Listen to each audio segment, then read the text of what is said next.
Welcome to Around the Board, a show where four board game enthusiasts discuss board game topics and news. Today, we start the show off with a segment called Gen Con Gems. After that, we'll play a round of Play Shelf Trade. And after that, well, we'll throw our guest onto the hot seat. To round out the show, we'll then talk about another mind-boggling game of Believe It or Not. And so, with all that said, here are your hosts, Dan O'Connors, John Theismann, Chris Thomason, Andy Barnett, and special superstar guest, Joy Wiggins from Allplay. Woo! Woo! Now join us around the board. Yeah, I don't know how to take it because on one hand you said I'm not one of the four board game enthusiasts, but I'm a super special guest. So mixed bag there. You're more than excited to be here. We're just enthusiasts. You're like a master. You're a Jedi. Yes.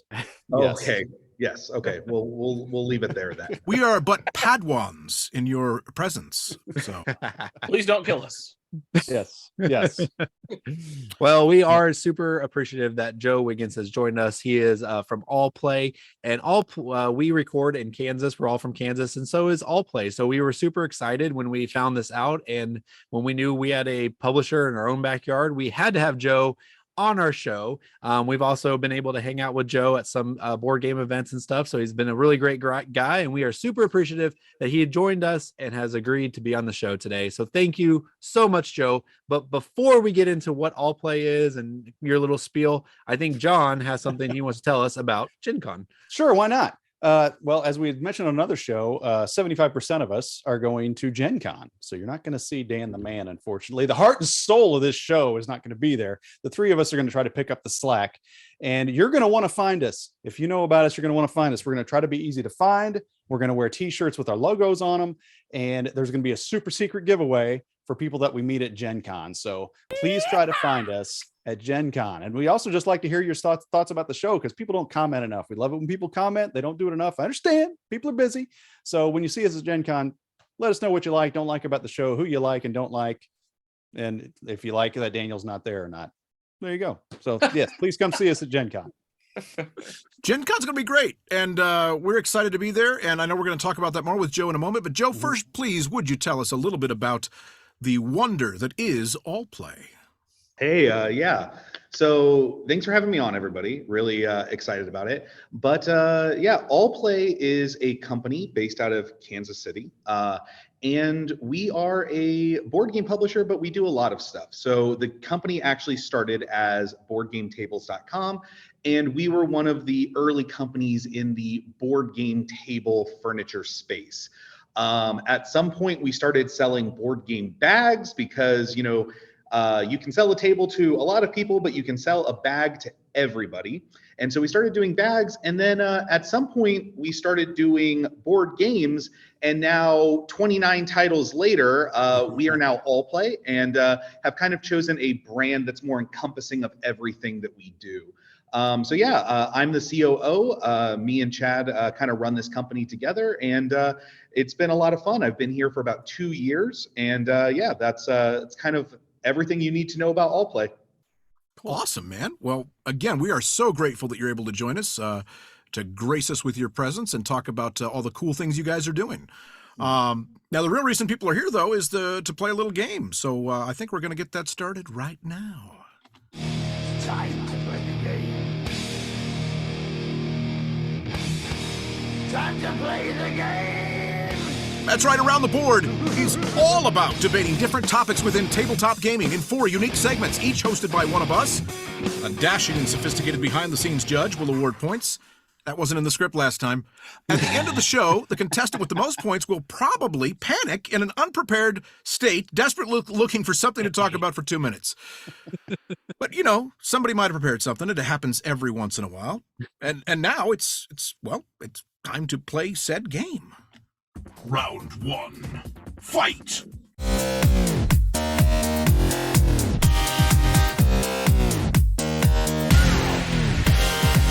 All right. Well, if I will win, I will be that person panicking, looking for something to talk about. I am the one that always doesn't have anything to happen or plan because I just assume I'm always going to lose. But anyways, Good assumption. Today we're going to talk about something you can't lose at, and that's Gen Con. And specifically, great memories from Gen Con, or just cons as a whole, that you've been to, like games you've played or just fun moments. And so I'll go ahead and start here. And so I've been to Gen Con twice in my life. I went in 2007, and then I also went in 2017. I believe it was 10 years apart exactly. 17, I believe, was the 50th anniversary or whatever.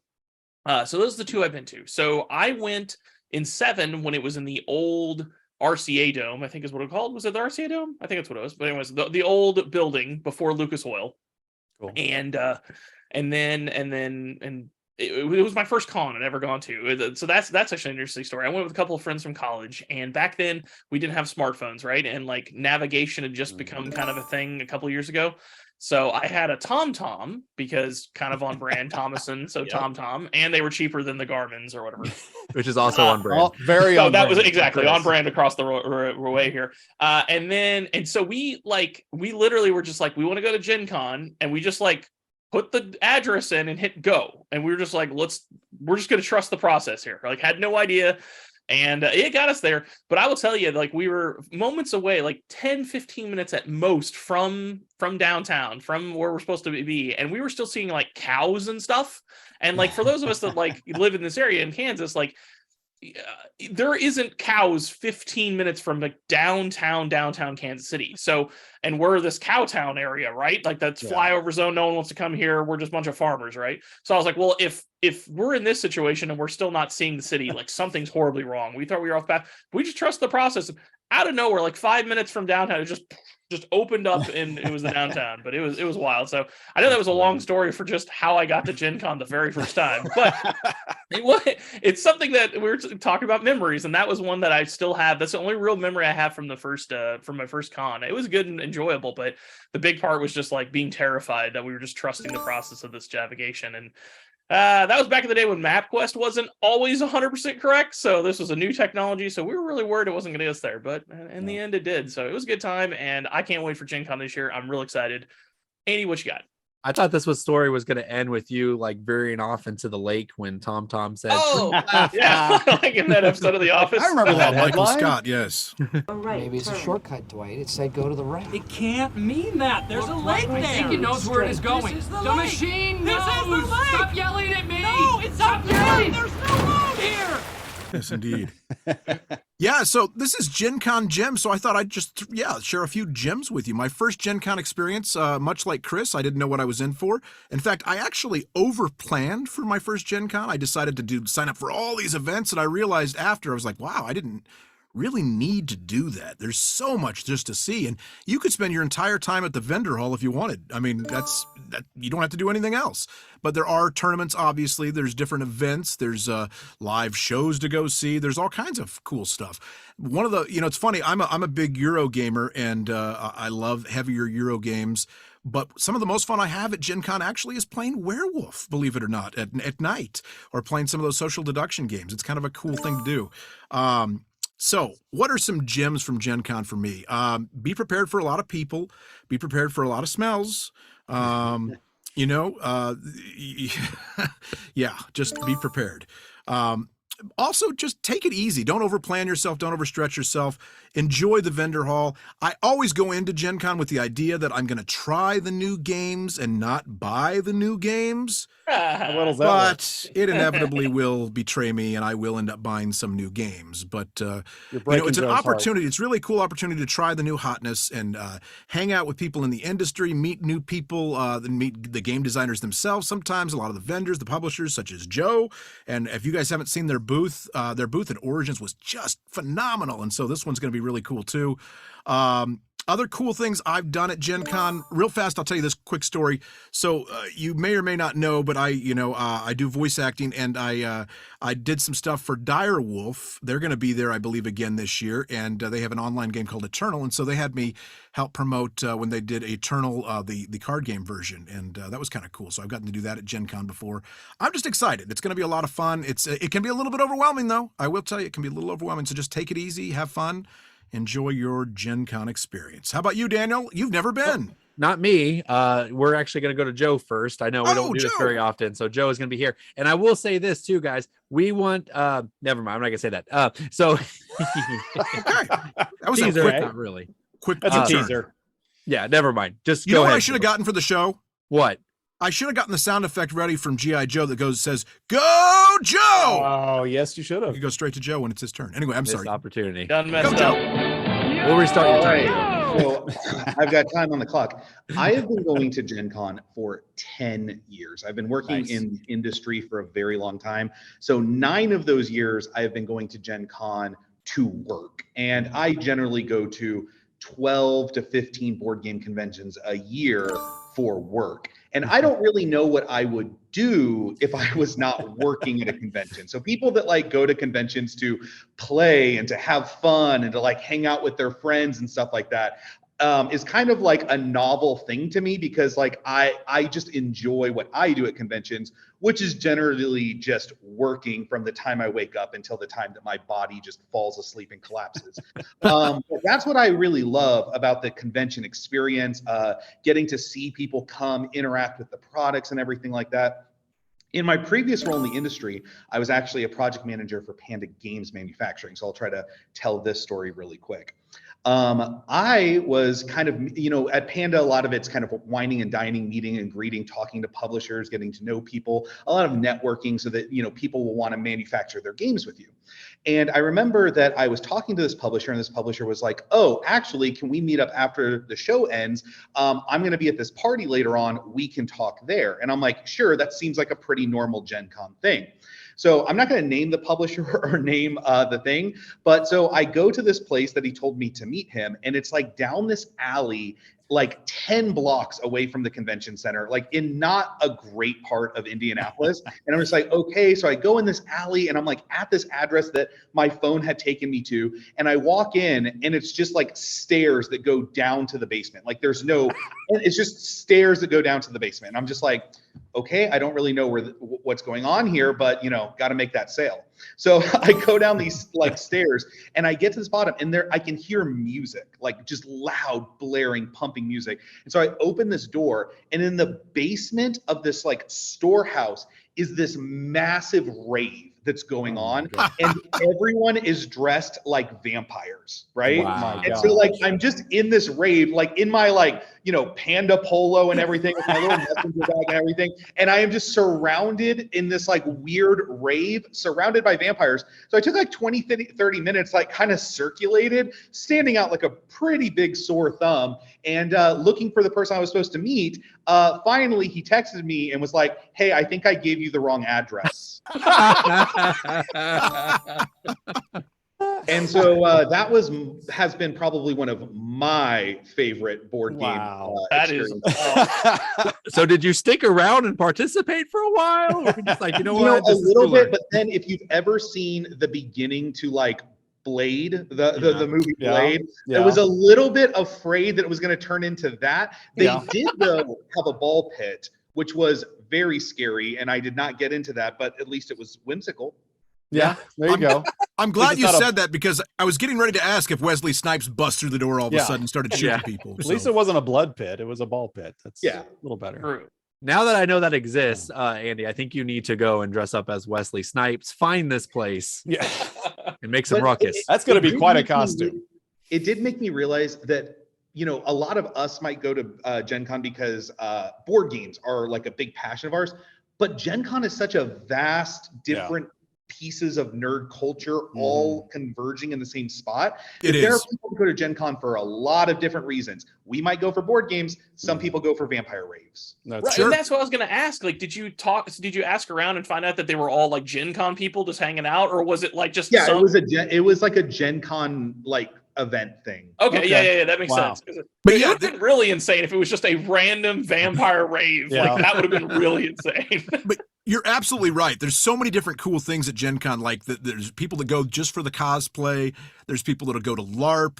There's actually a video arcade, big room they do that with. There is. Yeah. Actually, doesn't our friend Dave Fye like the movies that they show? Yeah, they have a film festival, and he would go to all the film festivals. So I was like, really? And he's like, yeah. I was like, okay, to each their own. So You know what? One cool thing that is not going to be at Gen Con? This guy. uh, Unfortunately, I will not be at Gen Con, nor have I ever attended Gen Con. So I don't have any really cool, yeah, so sad. So I don't have any really cool Gen Con stories, but I do have convention stories that I can share with. My only giant convention that I ever went to was Origins. Other than that, it's just been local conventions. I also kind of run a very small convention of about 300 people here in Gardner, Kansas, which is a lot of fun, but nothing like what we're talking about here. So I will share with you guys my Origin experience. I have two of them. One is I was super excited to go there to play Marvel Legendary competitively. So I bought this badge at the upper deck booth, and they were like, you can now access any tournament you want. And I was like, sweet, I'm going to play so much Marvel Legendary with people who know how to play it. I don't have to explain the rules. This is going to be great. Well, I get there. I was like, hey, I came for the tournament. They're like, did you sign up for it? I was like, well, no, I had this badge that lets me in. They're like, no, you got to sign up for it specifically. And I was like, but it's like $2 to sign up for it. And they're like, yeah. I was like, but I bought the badge. It said I get in. And they're like, yeah, you have to sign up and spend $2. And I was like, really? So I like wasted $20 on a badge and never got to play a single tournament, which was the saddest moment ever. But it was countered with the greatest moment ever. And that is when we were playing 2 rooms and a boom in the social deduction room with Andy. And that was the greatest experience ever. It was marvelous to play this social deduction game with 30 different people. And the highlights to this day was, and this is going to be a little 2 rooms of the broom strategy for you guys. I was the president. Okay. And I had a mistress and a wife, and I teamed up with my wife and I said, hey, listen here, you're going to pretend to be the president. You're going to win.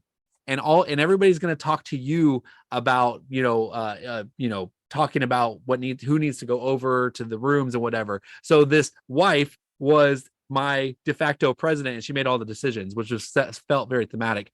And then Andy was the spy. So he got to go to the rooms back and forth, and he comes over and Andy's like trying to figure out. And I'm like, Andy, come here. I got to tell you something. And we're like, the seconds are winding down. And I'm like, Andy, listen. And I'm just drowning this out as long as possible, dragging out. He's like, well, I'm running out of time. I got to get back to my team and tell them what I learned. I said, no, I have very important information. I kept Andy there for like a total of like 2 minutes and a 3-minute segment. And I was just like, yes, it was glorious. So yes, if you go to this convention, find the social deduction rooms and be cautious on paying for badges of all you can play games, because there's always loopholes. So very good. Yeah. So John, what about you? Well, here we go. One thing I want to talk about, the first con I went to was Gen Con in 2019. And so talk about starting at the top. And I had no idea what to even expect. I'm just like, this is going to be fun. And I was overwhelmed. It is such an assault on the senses. When you go into the vendor hall, and like Andy was saying, you can literally, it's open for 8 hours a day. You can we pretty much spent all 8 hours in there. And the funny thing is, I would eat something before we went. I was at least smart this way. I had my backpack. I had a water on one side. I had a bag of bacon jerky on the other. Always had a bag of bacon jerky, because you're in there for like 6 hours. You're like, what is the deal with my stomach? And then you look at the clock. And, oh my gosh, I've been in here for like 6 hours, man. Get some bacon jerky.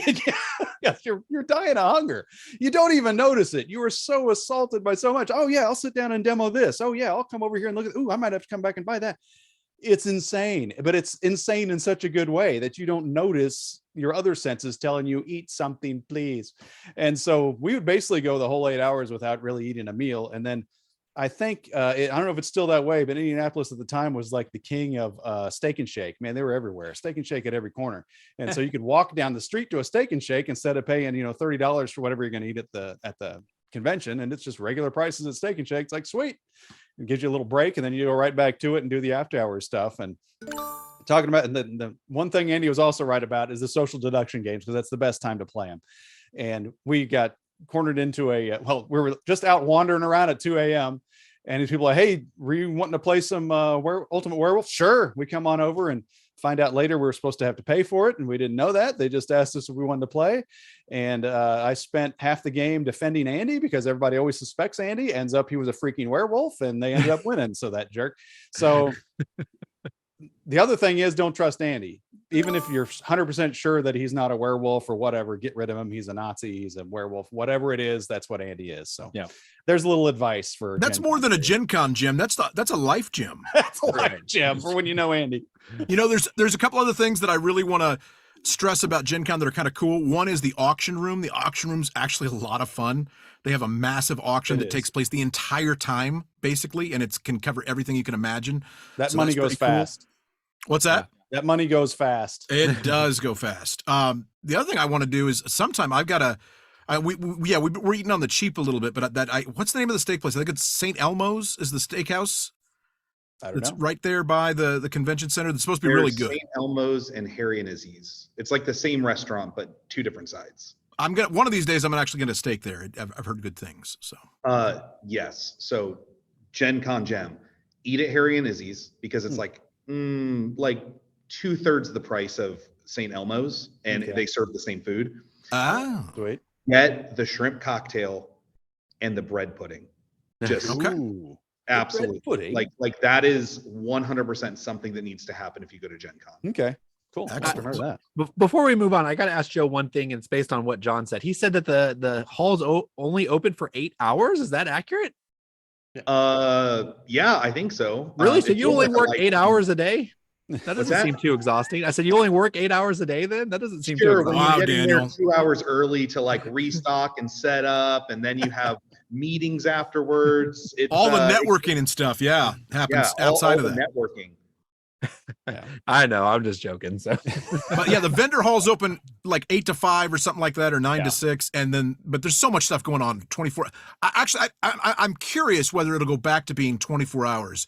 The last few years, because of the pandemic, they kind of Oh, it shut wasn't? things down. Oh, I didn't know that.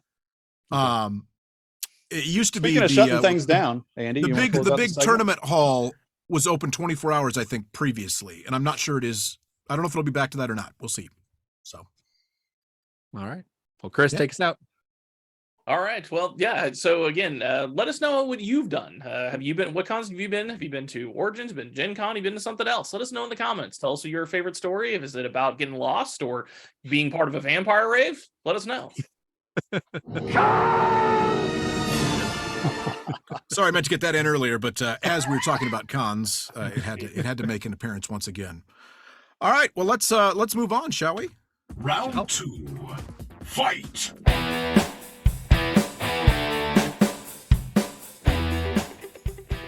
That's right. It's time for our second segment, our beloved game, Play Shelf Trade. And we've got some great games from Allplay as a part of the Play Shelf Trade today. Joe, tell us about these fantastic games.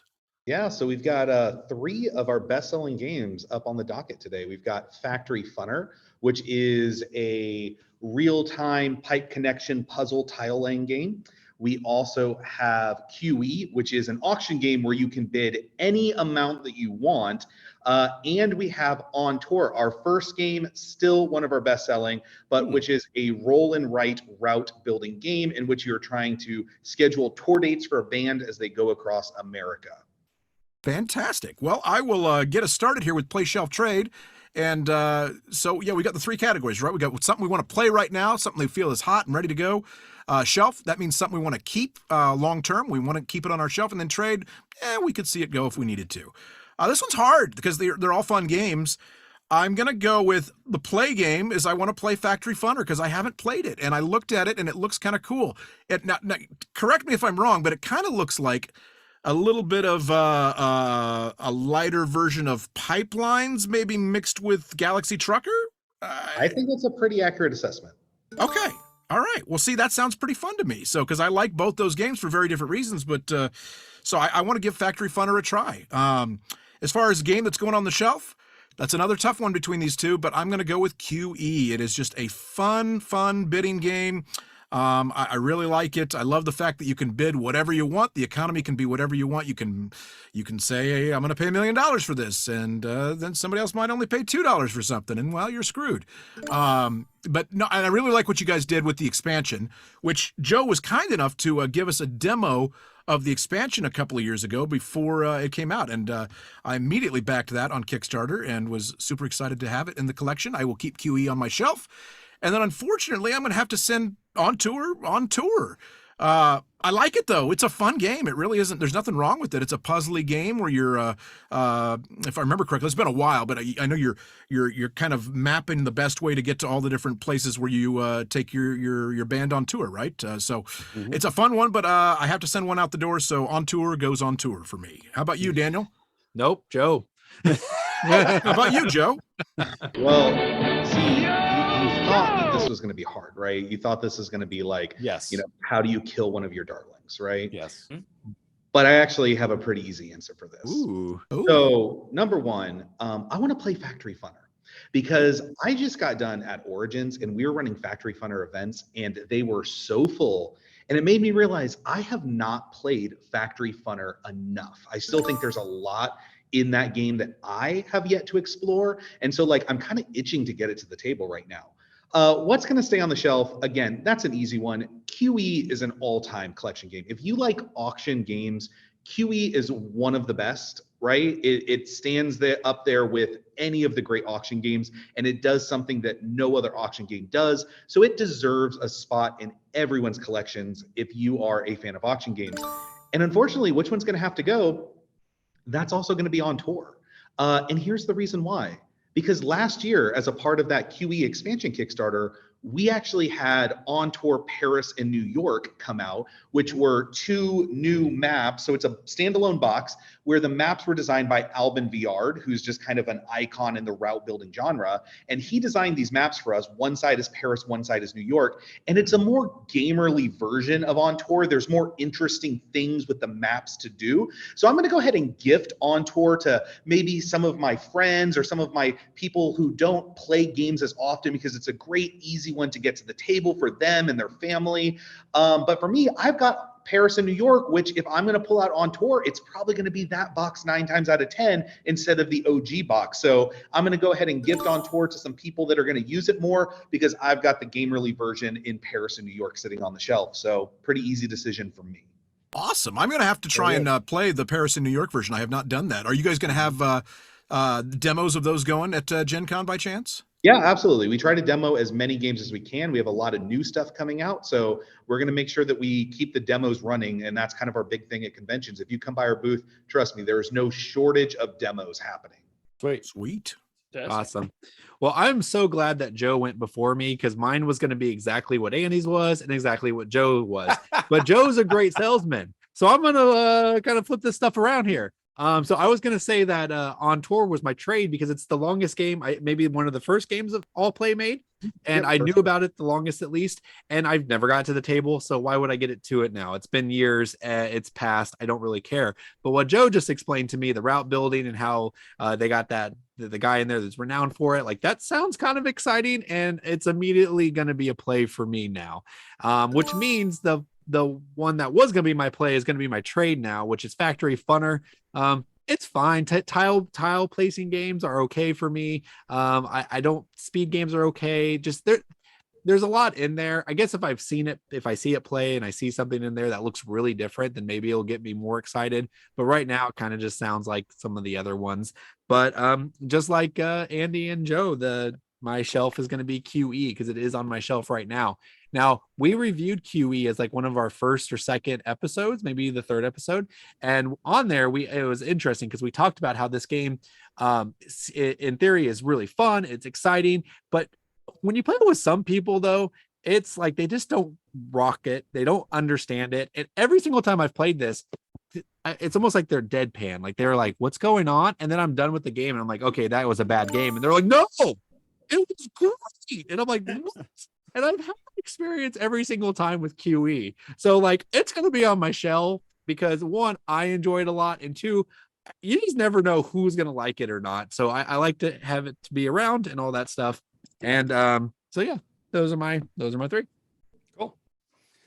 Well, moving on to me here. I think I might be the only one of all these lunkheads that's played all three of these games. So that's so my opinion should matter more. I should get extra points. I think Joe's played it before. Joe, I said the lunkheads, not Joe. The lunkheads. Okay. You guys are all referred to as the lunkheads. Okay. But to go into that, but it was tough. It was tough for me to figure out which ones, because I've played and enjoyed all three of them.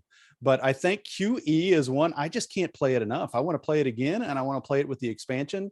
And it's great with every group. I've never had a bad time with it. QE is going to have to be my play. I went back and forth with that one. On the shelf is going to be On Tour, because when I played it, that's the one that I think you pull out and you play with just about anybody. And so that's one that I think and it's the quality of it too. Is you think rolling right, you think it's some pieces of paper and some chits or something, or maybe some, it's this really big, cool die. It's got these awesome boards that are dry erase, and it's a real pleasure to play. I mean, it's a really cool game.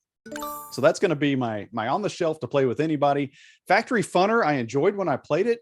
And I'll tell you this though, it's the only thing that gets me is it's for a game that has real-time element, which is usually something that I immediately cross off a game that I will even play.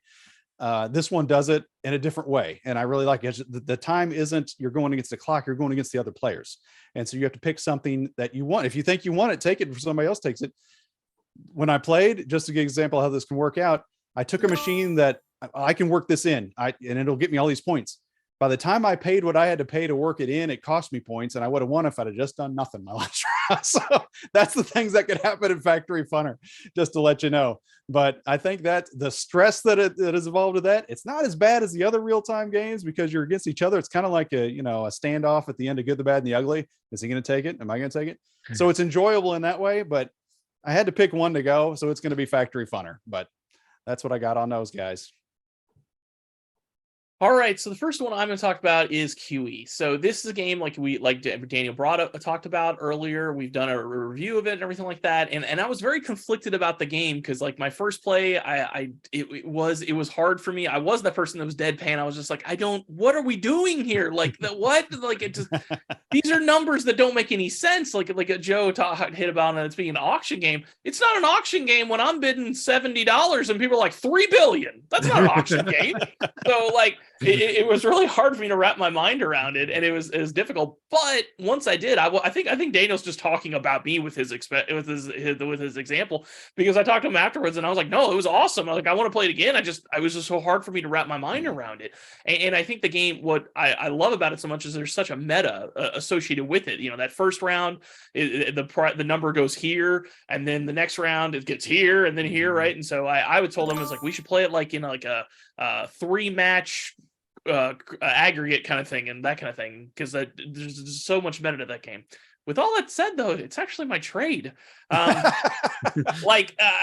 that's only because I'm so excited about the other two, and for different reasons. So next, I'm going to go with my play. I want to play On Tour because I never have. And then like they were saying, like, Joe, man, you sold it so well. Like the base game seems interesting or whatever, and it sounds like it's worth it just to play as a family friendly or a non-gamer, have that on your shelf. But the fact that there's a more gamer version there in Paris and New York, like, pencil me in. I'm going to be at the booth at Gen Con, and we're going to get that played. I am excited about that. I can't wait to play that. Actually, and then, can we dry erase you in instead of pencil you in? No, real pencil, because I want to be like, oh, it's ruined now. I guess I'll just take this home. And then I'm gonna on my shelf. I'm gonna put Factory Funner, and that's because I have Factory Fun on my shelf. I have the original version, and I enjoyed it. It's only got played a couple of times, and that's because I bought it, and I've had it a long time with my old play group.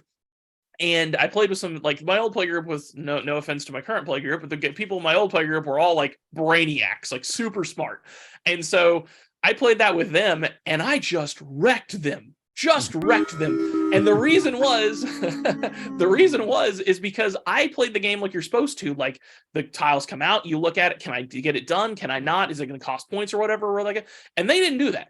They would just be like, oh, the one with the most points, I'm just taking it and I'll figure it out. Like, they just had this hubris that they were going to figure it out, and they both had to end up having like negative points at the end. I didn't have to do anything the last 2 rounds because I already had it in the bag because they were so far behind. So, and because of it, they both hate it, and they say it's a stupid game. Obviously, jokingly, they know it. It's kind of a meta thing, or within our inside joke within that group. But so that's going on my shelf for that reason. But no, even then, it's a fantastic game, and I've been looking forward to play Factory Funner to see what's new and the differences. So it's kind of a play and a shelf for me, is a Factory Funner. So. But yeah, I can't wait to put that pencil and walk away with a copy of On Tour Paris, New York at Gen Con. So we have Factory Fun, Factory Funner. So when's Factory Funnest Funnest. coming in? There you That's go. gonna be the next one. In developments in the pipeline. Okay, good. But Joe, thanks for the information on the new. I knew the new On Tour had come out, but I didn't know it was anything different than a different map. So yeah, I'm gonna have to definitely check that one out. Yeah, excited about that. And I'm not surprised, Chris, by your choice of On Tour, because you're a train game nut, right? So That's true. Wow, just to use that. Just for the drop. Thanks for that. I just wanted to say that to get the drop in, man. But before we move on, I do have to point out my real play for Allplay games is going to be Psychic Pizza Delivery to the Ghost Town. Oh I yeah. picked this up recently just because of that name. I think it was on Don's last year's Gen Con special where Yes, he's just like, for the "What is name." this game?" Yep. I just gotta know what it is. We're gonna finally find out. And then the other one is Kabuto Sumo. Like, I really want to get this one too. It's a dexterity game, I think, where you're like pushing these little beetles off of platforms. So these are my real plays right here. So Oh, gotcha. There you go. Yeah.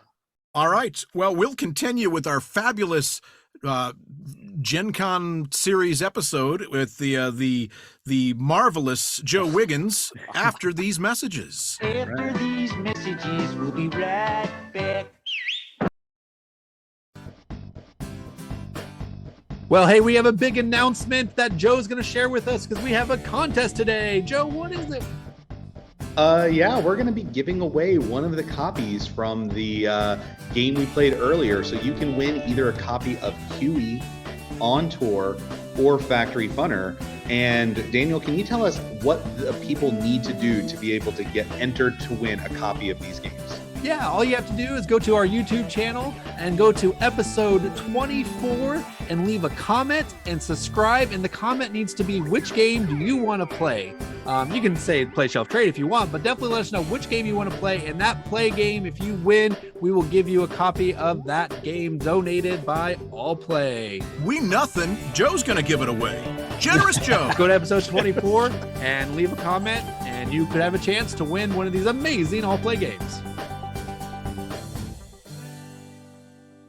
All right. Well, welcome back, everybody. And one thing I forgot to mention during our first segment on Gen Con, I wanted to show off some stuff that I've won in the past, because another reason to go to Gen Con is to, like, bring home some bling, man. I was the Skull King National Champion in 2021. Joe, are you guys doing any national championships for any of your games? Not national, but we do Kabuto Sumo tournaments, and they get a lot of attention. That's awesome. That's awesome. All right, Andy, I need you to dress up in a costume and be on that tournament for this show. I will. I'll dress up as a beetle or whatever. The other thing that I miss is, I don't know if you remember this. I'm sure you do, Joe, but when Mayfair was there, they did their little contest where you went around to tried the different games and got the different ribbons. I do miss that. I wish you guys should bring that back. You guys should do that. There's maybe a reason to do that. Sure. We'll think about it. Okay. See, there. I've now exerted my influence on Allplay. Best advice is probably to not listen to anything I say. But anyway, we're here for a reason, aren't we? So let's get back to it. It's time for round 3. Round 3. Fight! All right, in round 3, we are going to put Joe Wiggins on the hot seat. So before we get on there, we want to re-summarize that he is a publisher, as we've talked about, of Allplay. You guys all know that, but if you're watching the cutaway, you may not know that. So Joe is here in Kansas City, publisher of Allplay, wonderful friend of ours. Thank you so much for being on the show. But he is also on an old defunct podcast called The Deep End, which is actually one of the podcasts that I really enjoyed and actually got me super into heavy games. And when Joe showed up in Kansas City, it was really funny because he joined our local group and he posted a picture of like all of his board games. And I was like, is that Joe Wiggins from The Deep End? And I got to ask these 3 guys. I geeked out a little bit. It was the weirdest thing. I was like, the dude I listened to for like several years is here and he's going to come to our game group. It's true. We really honestly should say there's 3 board game enthusiasts on the show and 1 fanboy. And Daniel is the fanboy. Yes, absolutely. So I mean, if there was something below micro celebrity, like microscopic celebrity, I guess there's maybe something like that. Yeah. Well, we are below that, so we know what you mean. Yeah. All right. Stand in your shadow. Yeah. That's the shadow of giants. Now, the real question, Andy, is do we have any music to intro this with? Uh-huh. So hot in here. Hot, hot, hot, hot. Hot, hot, hot, hot, hot, hot. I said it's getting hot in here. So hot. It's hot. Damn hot. Real hot. Feeling hot, hot, hot. So hot right now. Feeling hot, hot, hot. That's hot. All right. Well, with that kind of introduction, Joe, I hope you are super ready for what's about to come here. Yeah, not off. All right. All right. So my first question for you, since you are a renowned podcaster on a heavy board game podcast, I had to ask, what is the heaviest board game you have played? Cool. That is easily going to be 1817. I played 18xx games exclusively for 2 years, and 1817 is easily the one that will melt your brain. Minimum, you're looking at an 8-hour long session of that game, and that would probably be like hit the top of the list. There's some other ones in there that do some weird things, but that one specifically, the way that you short stocks and the way that you do things in that game is just next level. All right, Chris is going to have to check that one out. That's Yeah. man, is that like one of the levels of hell that you only play 18xx games for 2 years? Because wow, it's got to be. I got a quick one for you, Joe. Has to do with your name, because none of us can do this with our name. And if I was you, I would be like, hey, my name's Jay Wiggs. What can I do for you? Do you ever use the Jay Wiggs? Like, hey, Jay Wiggs, you got me. What can I do? No? Do we do Jay Wiggs? That's actually what my grandma calls me. No So, way. It's yeah. not. Well, that would make sense because John's about as old as your grandma. No. Oh, Man. Speaking of old man Chris, what do you got? Okay, so I got a couple rapid fire ones here that just based on the conversation. one? First of all, if I bought a copy of 18OE, would you play it with me? I have played 18OE, and it's something that I feel like it's a once in a lifetime experience, and I've had it. So That's fair. That's fair. it's not worth doing again. I would say that. Oh, okay. Well, I guess I'm too hot and bothered here for a moment. So, Andy, what you got? I'll have to go with another question later. OE, TMI. like you said, is like once in a lifetime thing. It takes like a 24-hour period to finish. So, like, yeah. Wow. Well, I'm gonna let you just simmer there, Chris. And I'm gonna ask you, Joe. You've been around the world, not only at cons but also trying to find unique games to bring to the publishing world. Who designs the best games? And the answer is Germany, correct? It's the Germans, right? No, I would actually say right now, the people that I think are making the most interesting strides in board gaming is the Japanese gaming market. Tokyo Game Fair is a gold mine of interesting designs that are quicker, simpler, streamlined, and do things that no other country is doing in terms of pushing the boundaries of what board games can be. Is there a Japanese version of Spiel des Jahres? Not yet. Whatever it is, it'll be more relevant. all right. Well, Joe, how do you, again, going back to the long games, how do you prep to learn a game like 1817 and OE and all that? I just kind of enjoy reading rule books. It's always been something that I don't have a problem with.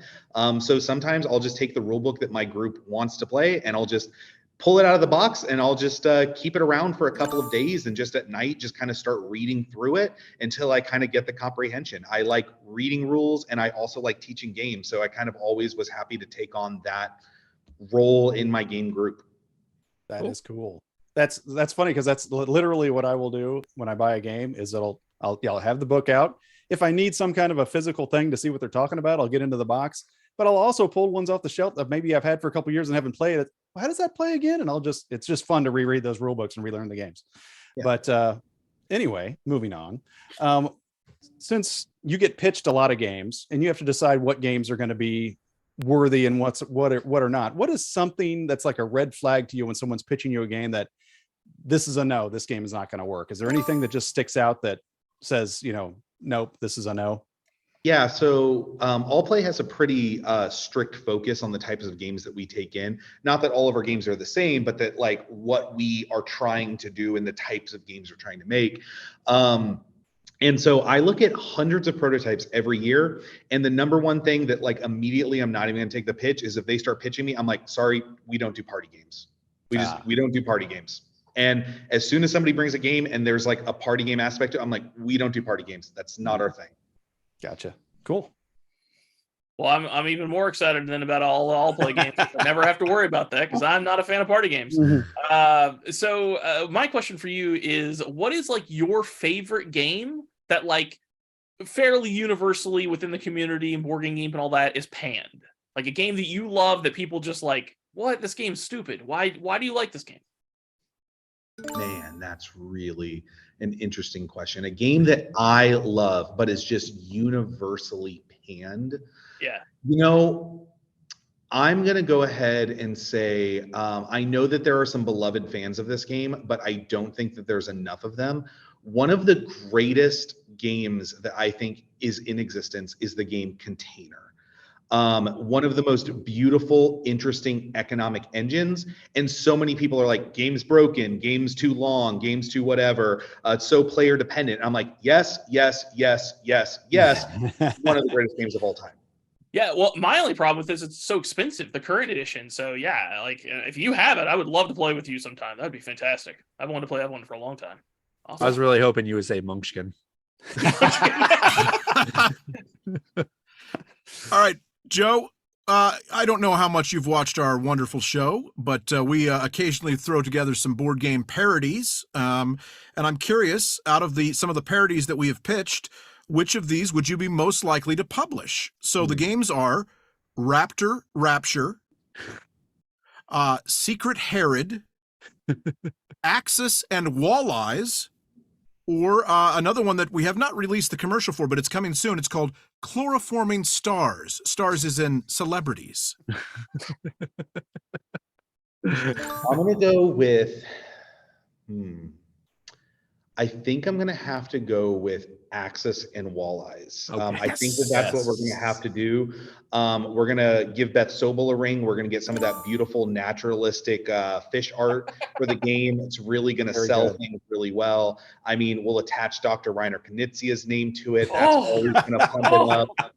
Yeah, we'll just give it the full treatment and hit Kickstarter big and bold with it. So yeah, that's going to be what we do. You just mentioned the good doctor. Chris I think he's like fawning over you over there. You're speaking his love language, my friend. Yes. Real. All of a sudden, OE Knizia. Oh, and Chris Axis is and now gonna Walleyes throw- was one of mine, so it's very good. Good choice. Chris's fanboy over Joe is now going to trump mine. Yes, it is. Daniel, what you got? All right, so I ask everybody this: on your top 100 games of all time, what is your number 19 game? My top 100 games of all time. What is my number 19? You know what? I think I'm going to answer this because it's a game that used to be really high, has fallen, but I still think it's amazing. There's a Euro game that not that many people have played called Village, in which one of the resources is time and your workers die, but it's like good. And any game in which you can kill a worker for positive points is just A+ in my book. I know there's a new edition that just came out that has like all the expansions in the box, but I still own the original edition, and I think Village is a highly underrated game. Nice. Yeah. it's Now, fantastic. what do your employees The art think of the about game is terrible. you enjoying killing workers for points? I mean, at Allplay, we have a very for the greater good mentality. So. Okay. So Well, that's good to cannibalism know. games in the future, perhaps? maybe. I mean, yes, definitely not off the table. Village is a really good one. Yeah, you're right. It is an unsung game. Let's see. How about this? What is like in the distance on the horizon? What is something that you're excited about at Allplay that's coming out that nobody's heard of? That nobody's heard of. Like, Well, the general public hasn't heard of. I mean, something that's been like very lightly announced and teased is in October, we're going to be running a Kickstarter. And as a part of this Kickstarter, we actually have the rights to Through the Desert by Reiner Knizia, and we are redoing it. And then this is the sneak peek that nobody knows about.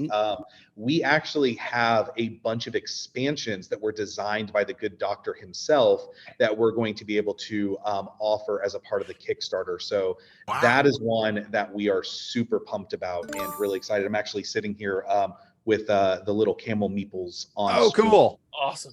That is awesome. wow. You Chris, know, did you even speak? thanks for sharing that with us, Joe. But rest assured, no one will still know that that's happening until October. That's right. You know, you're safe here. You're safe here. Your secret's safe with us. Gosh. Overwhelmed Chris, what you got? Yeah. I'm sorry. That's right. It's me. I was still taken back about a Knizia game and oh man, like and I don't know if you know, Joe, but I'm like horribly against Kickstarter, but that's one that I'm going to be all in on, obviously, because it's Knizia and all that stuff. And I've always heard good things about Through the Desert. I've actually never played it. It's one of those the Knizias that have fallen through my fingers, but yeah, so that's exciting. Okay, what is a game? So almost kind of like you said about Village, but a little bit more extreme. What's a game that you were in love with that you won't play anymore? A game that I was in love with that actually this is an easy one. So when Great Western Trail first came out, I played it a lot, like maybe 4 or 5 times. And I think it was like my 6th time, and my friends were like, oh, we're gonna play Great Western Trail. And I was like, I've been having a good time with this game. So I sat down and my brain said, I'm going to go Cowboys this time. And I realized, I'm like, oh, you just pick your strategy at the beginning of this game and that's it. There's no changing. You just pick a lane and stick to it in Great Western Trail. And instantly that game, I lost all interest for. I was like, oh, there is not like divergent strategy in this game. It is pick a lane and do it better than the other people are doing their thing. And the second I realized that, I said, Great Western Trail is not a game I care about anymore. Wow. Oh no. That's interesting. I got to try that then myself the next time I play it and see what that does. Yeah. Yeah. Two of our actual listeners with it now. Gosh. Yeah. Two of the actual listeners of our show are good friends of ours, and that's actually one of their favorite games. So, let us know what you guys think of what Joe just said. So, Joe, I think we've played a couple of games together. We demoed you demoed QE expansion with me, and we played. I believe we played some Ark Nova together. And maybe what was there was another game that was like the Devil's yes, it was Deal with the Devil. Deal with the Devil, yeah, which was a lot of fun. So you've played a few games with me now. I am the guys told me there's a rumor going around that after you played with me these 3 times, now I have this thing, it's a bit of a problem. It's a little analysis paralysis. They call it Andy time. But is it true that you seriously considered renaming Allplay to Some Play because of me? You know, we were going to do that actually, but we had already ordered the signs and the banners for the conventions. So we decided that we were just going to go along with the Allplay. But if you notice really closely, if you look at the banners at Gen Con, there is a little asterisk there. And that is excellent. Excellent. Good to know. Awesome.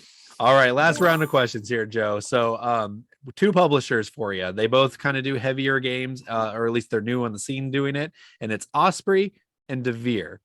Which games they produce, which ones would you like better?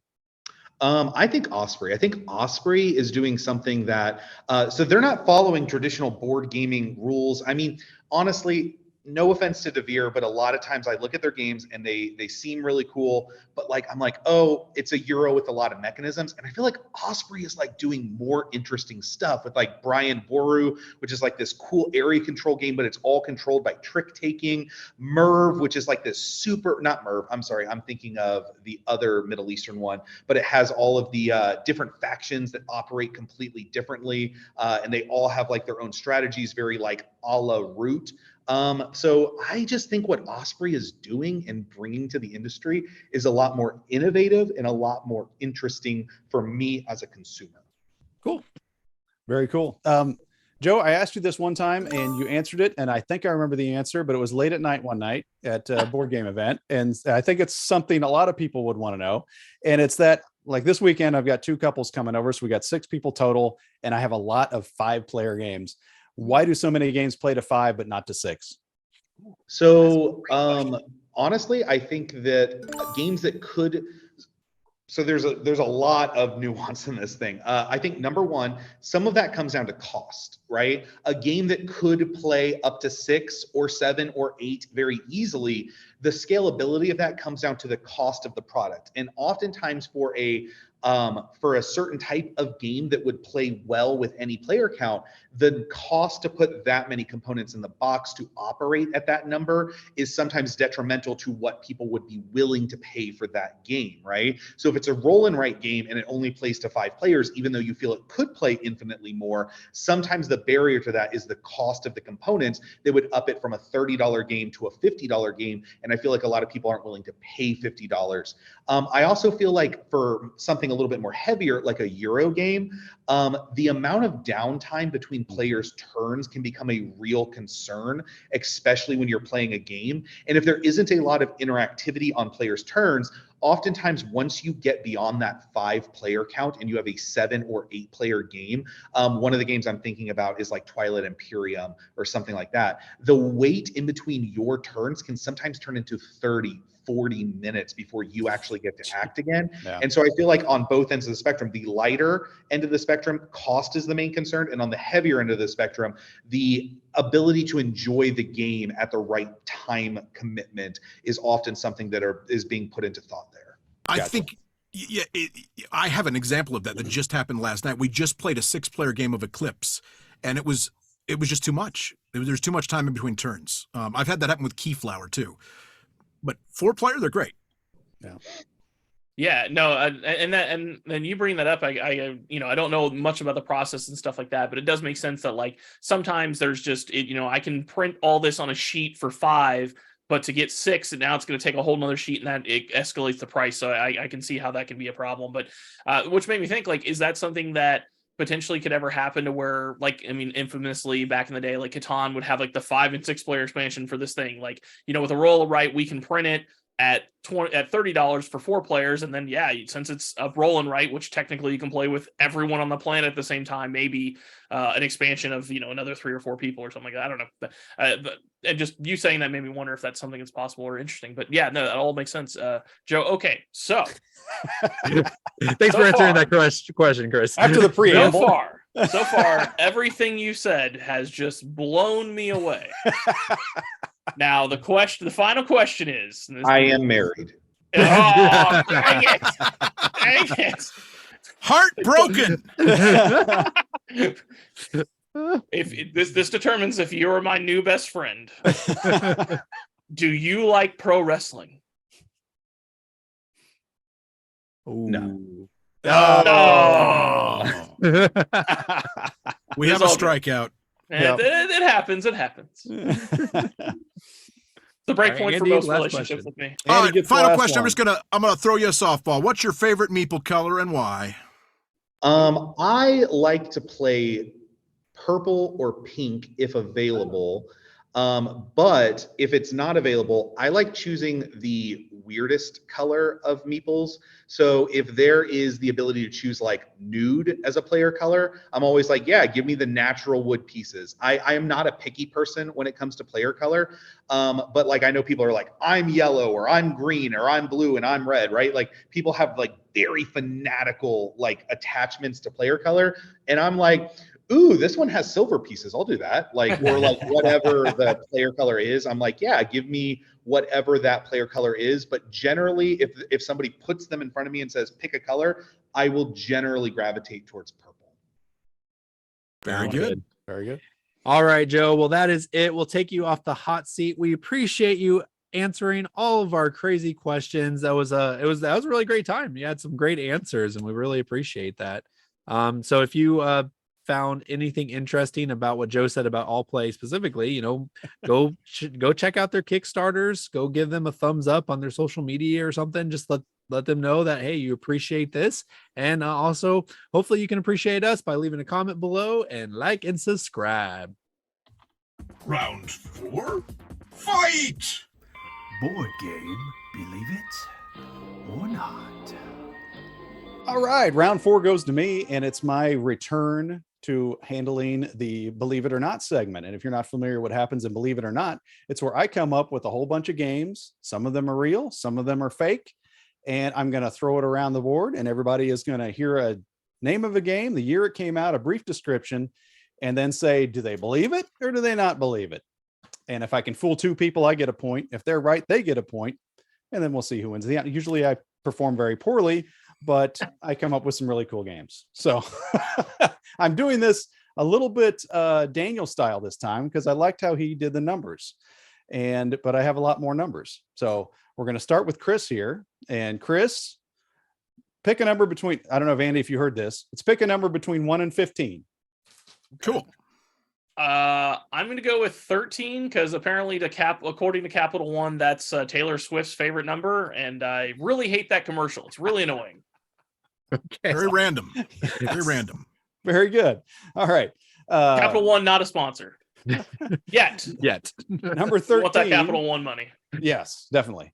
Number 13 is this. Where's the Beef? Came out in 1984. Roll the dice and move around a board resembling a fast food restaurant. Face down tiles are on the board. Some tiles have actions. Some have food. When you think you know where all 4 beef tokens are, you announce it, flip over the correct tokens to win. Roll and move mixed with memory. Chris, what do you think? Is that something you believe or not? Oh, man. So obviously there's the famous commercial of the lady saying, where's the beef? The problem is I'm not sure what the relationship was with this. I don't know if it was commercial for like a restaurant of some sort or like maybe Wendy's. it was a Burger King thing. Wendy's.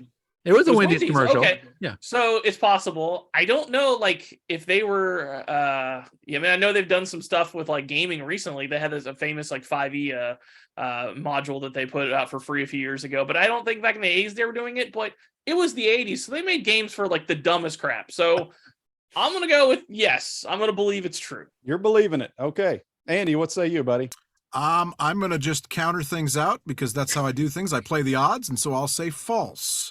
Just so you say, to potentially well, that's not an option. Believe it or not believe it? Oh, I don't believe it. You don't believe it. Okay. And then we're going to Joe next. Joe, this is what I wanted to do this segment because we have a professional in the board game industry. Surely he can smell out the fake games. Joe, what do you say? Here's the thing. If this was done in 1984, would it have been done as a Wendy's promotional item? And you said that some of the cards have actions on them. And I feel like that is a more advanced board game mechanic than what Wendy's would have put into a promotional product, especially in 1984. So I'm going to say that this game does not exist. It is not a real game. No Dave belief. Thomas is known as a famous game designer, right behind Dr. Knizia. Yes. That's another David Thompson. Okay. Thomas. So I don't believe it because of two things. One, I'm pretty sure you just described a Stone Age Junior. You move around, you look at tiles to see if they're there to build buildings. And two, if this was real, I'm pretty sure Flip the Table would have played this to counter their McDonald's game. So I'm gonna say no, it is not. Okay, so you're a no believe. Okay, you got them all figured out. Chris is the only one. This one, I was like, you know what would be a cool game is one called Where's the Beef that came out back. And so I looked it up on Board Game Geek and it was a game already. So it's real. It's real. Yes. It sounds horrendous. You have to roll and move to get to the things that you have to memorize what they are. You can't just pick things up. You have to roll and move. Oh, it sounds bad. But Joe's right. You said action cards. Maybe this game's before its time. Maybe. Yeah, hard to believe. But it wasn't even sponsored by Wendy's. It was just literally Where's the Beef? But, yeah, so it's just a generic restaurant. Someone just stole the tagline. Yeah, just stole the tagline. Andy, I believe you're next. What 1 and 14, 1 through 14. What do you want? Let's go with in the words of the Beatles, number 9. Number nine. Here we go. Bermuda Triangle came out in 1975. Bermuda Triangle, the legendary area in the Atlantic Ocean where dozens of ships and planes have disappeared, is the setting of this exciting game of suspense. A mystery cloud hovers over the board, swallowing some ships as it passes.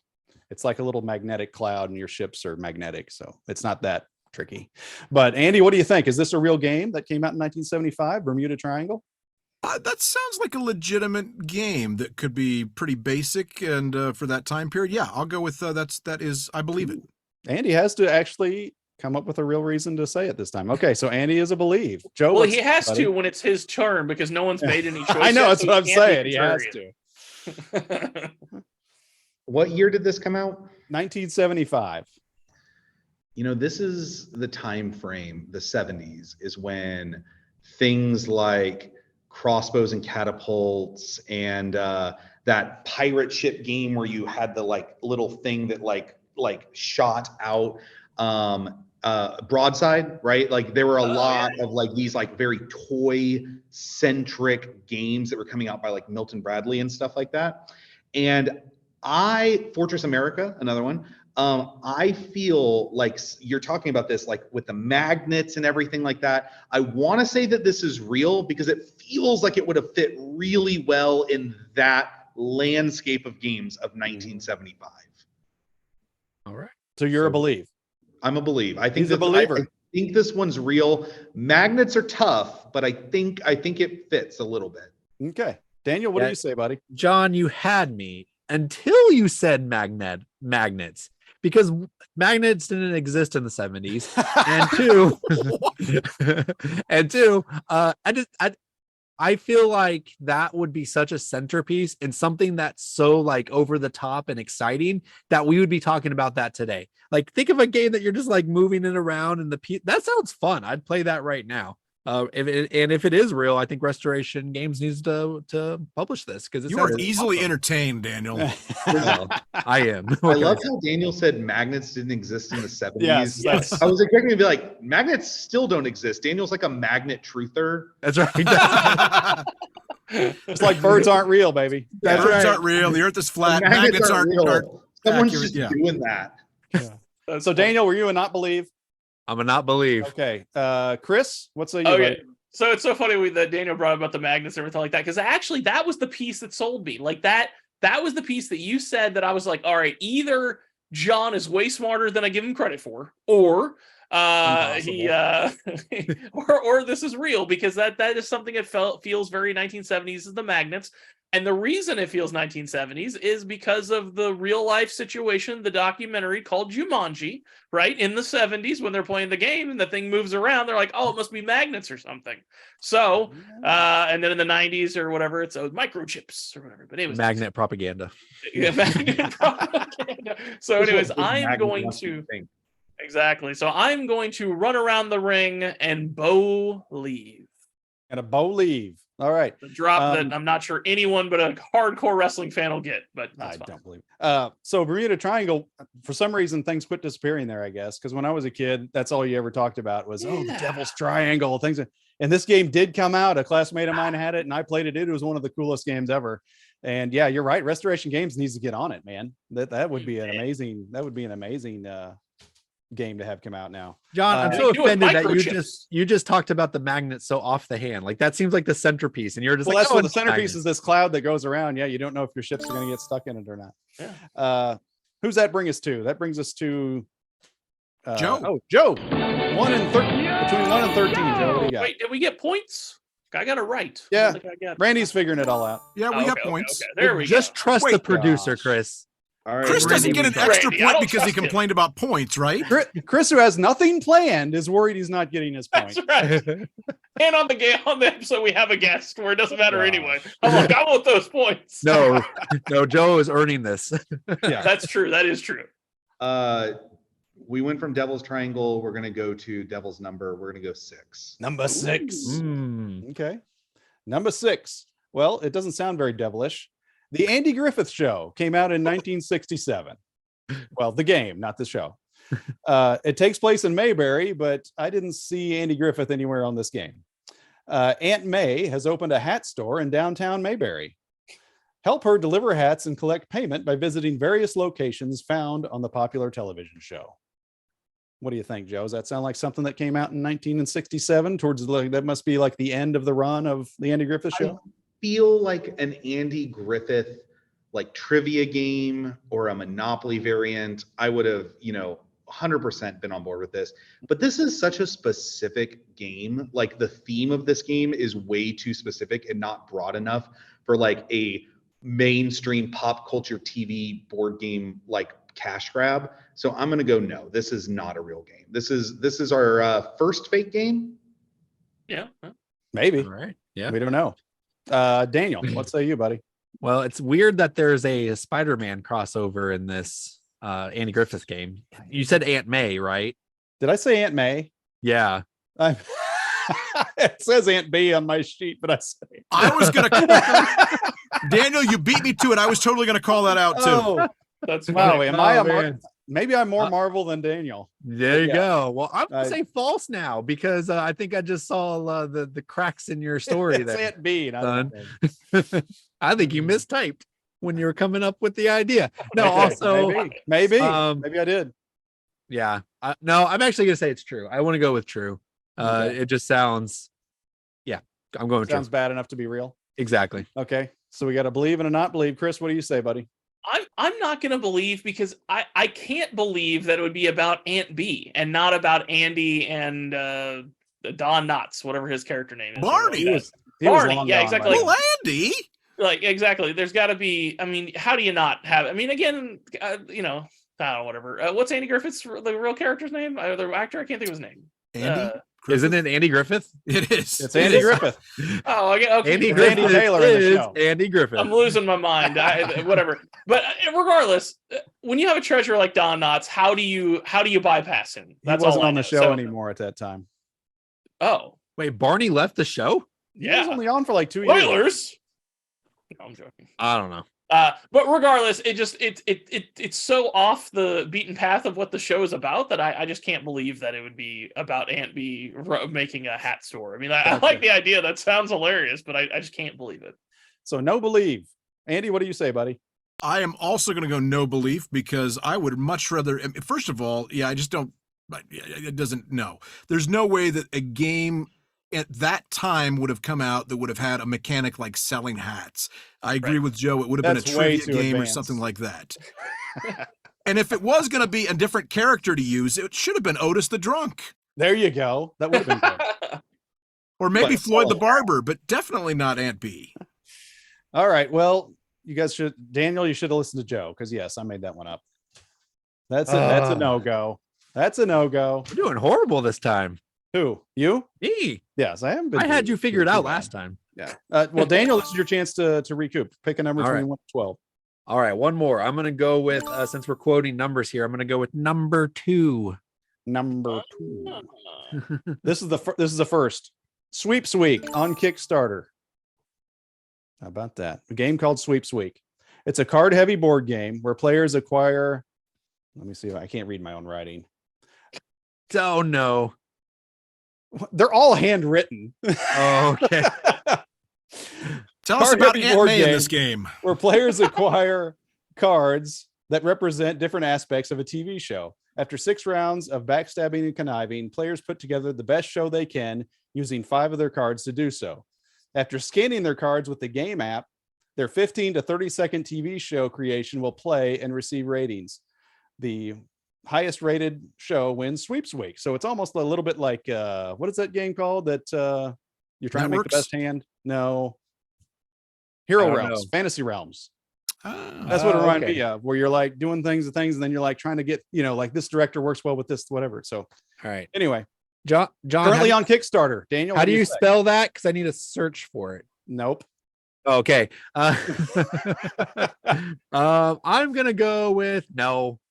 Oh wait, No? it's on Kickstarter right now? Yes. No, because I'm sorry, the apps have come a long way, but unless it's like AI driven, how are you gonna like come up with a 30-second commercial from scanning something? Okay. I don't believe it. And if it's real, I'm gonna back it. Okay. Okay. Chris, what do you so say, buddy? Can you say the name again? Like it sounded like you said like Sweep Squeaks or something. I'm like Sweeps Week. Week. Like when they do all the ratings, Sweeps Week. WEEK. I know. What's the first word though? Sweeps. Like never heard of like sweep? you win all 3 games of the No. series and you sweep him. Sweeps Week is where they get ratings for their show to sell advertising, TV shows. Old man Chris, come on. You should know. I don't I know know, enough you about should know Hollywood. that. Regardless, Chris is like, I only read the newspaper. that's right. And I haven't got the paper ever in my life. I don't know. Like, it seems made up. It really does. But I don't know, the QR code, like the fact that Daniel thinks it's impossible that you could scan all these different QR codes. He thinks and then magnets are impossible. Yeah, exactly. So the fact that he thinks that you could scan the QR codes and it wouldn't do something interesting, and the fact that like I feel we've kind of come full circle to where they're starting to sell gimmick games again, like they did back in the 80s, opposed to like good quality, solid games of actual gameplay. I'm going to say this is real. I'm going to believe. I'm going to believe. We got a no believe and a believe. Andy, what do you say? I'm going to go with believe. It sounds actually really cool. And unlike Chris, I studied mass media, so I know what Sweeps Week is, and I worked in the media. There we go. It actually sounds like a cool concept. And yeah, Daniel, you know what? AI is doing everything else. Why couldn't they make some commercials? There you go. I think it sounds legit. I might back it too. Cool. Joe, before you give your answer, Joe, I got to do a hot seat question I didn't think of. Are you afraid that AI is going to take over board game publishing or design? No, AI is our friend. And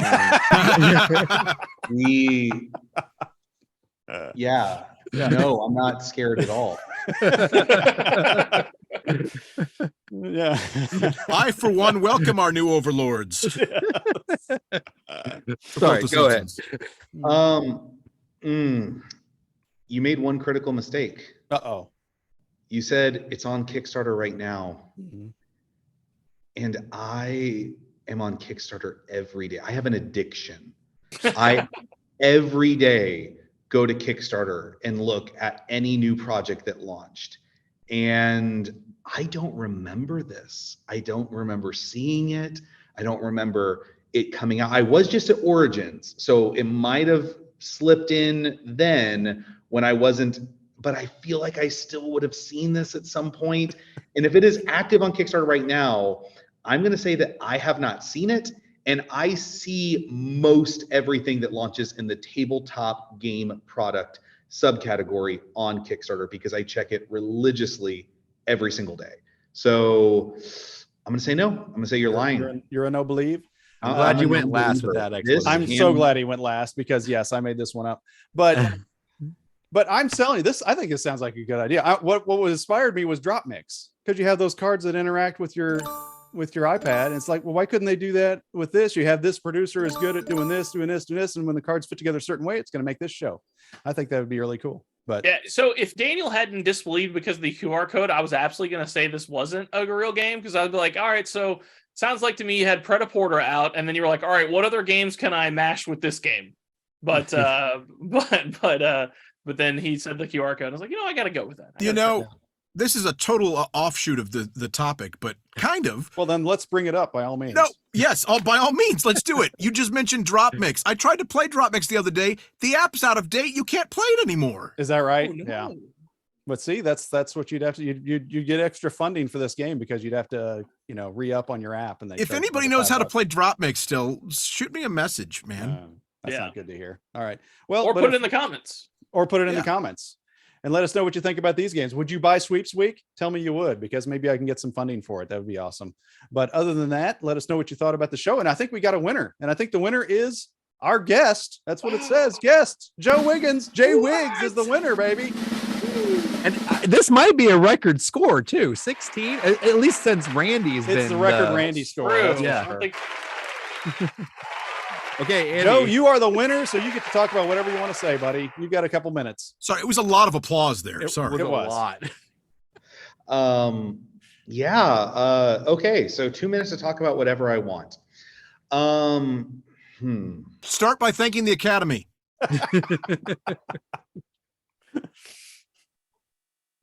So Really excited about being at Gen Con here in a couple of weeks. I'm actually flying to Dice Tower East on Tuesday. But I'm really excited because we have 4 new games that are about to start fulfillment for a Kickstarter that we ran earlier this year. Those games are Chomp, Sail, Couture, and Mindspace. Really excited about those games. And they are releasing at Gen Con after Kickstarter backers are able to get their copies. And we are super pumped about it. They have lots of thumbs on the hotness list on BGG.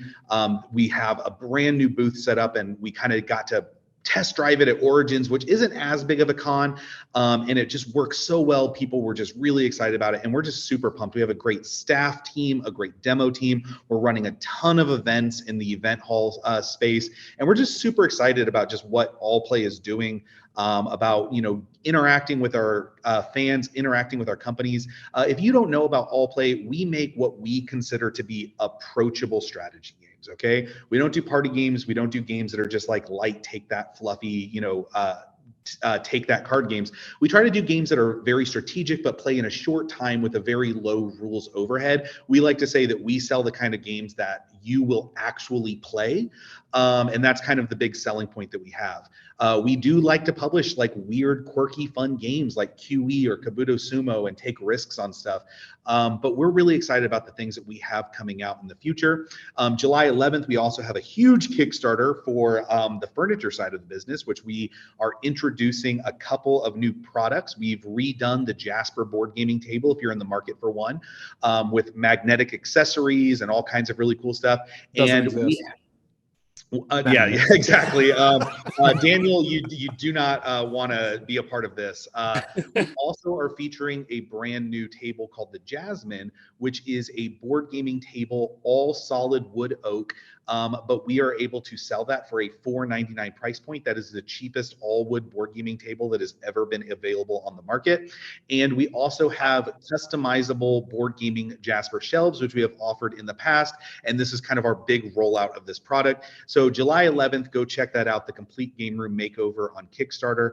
And then, of course, come by, see us at Gen Con. We're really excited. And as mentioned before, with a little sneak peek, we've got a couple games coming out in October. The one of which that we are really excited about is Through the Desert by Reiner Knizia. It's going to get a beautiful new edition, beautiful art, beautiful pieces. And it's actually going to cost $15 less than what the Z-Man version did, because there was no reason that game needed to cost as much as it did. So it's going to be our same $40 price point as all of our, size Kabuto Sumo size box games. So cool. Check it out. We're really excited. And yeah, thanks for having me on, everybody.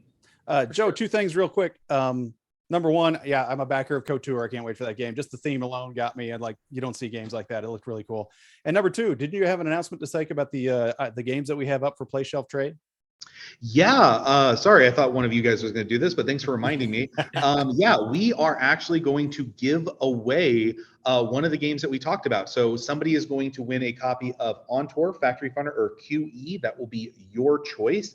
And we're going to go ahead and upgrade this completely. So if you win QE, we'll go ahead and send you the promo checks and the expansion. If you win Factory Funner, we'll go ahead and throw in the wooden insert premium upgrade. And if you get On Tour, I will send you both On Tour and On Tour Paris and New York. So you will go all out for this one, if deciding on which one you would like most. But cool. Can somebody go ahead and weigh in on how they can go about winning one of those games? Absolutely. All you have to do is comment at the bottom which one you would want to play in your Play Shelf Trade, and that's the one you will win if you're chosen. And subscribe. If I resign from the show right now, can I win? Right. Like I was thinking that, especially with that On Tour announcement, the fact that you get both the regular and the Paris and the New York, I was just like, that's I'm out. Cool. I'm out and I'm commenting. Yeah. Wait, all we had to do to get you off the show was give you a game? I know, right? And he's gone. We're both gone, apparently. John, it's finally me and you. Yes. Joe, thank you so much, man. It was a pleasure having you on. Glad to have you in our own backyard in Kansas City. And obviously, we love the things you're doing and can't wait to see you at Gen Con. And good luck traveling to Dice Tower East and all the other many places you will see in the coming months. Yes. Yeah, absolutely. Look forward to seeing everybody there. Thank you. Cool. Thanks to all of our wonderful viewers out there. Remember to tap those like and subscribe buttons and be sure to join our Facebook group Around the Board. can also send us an email to mail@aroundtheboard.net or check us out on Twitter, Instagram, TikTok, all the medias of socials. And thank you again for joining us, everybody. We'll see you next time around the board. Magnets don't exist. That's right. Yeah, it's all handwritten, baby. Kicking it old school. Chris should appreciate it. That's right. I'm actually doing pretty good with cards today. Yeah. And thank you, Joe, as always. Thank you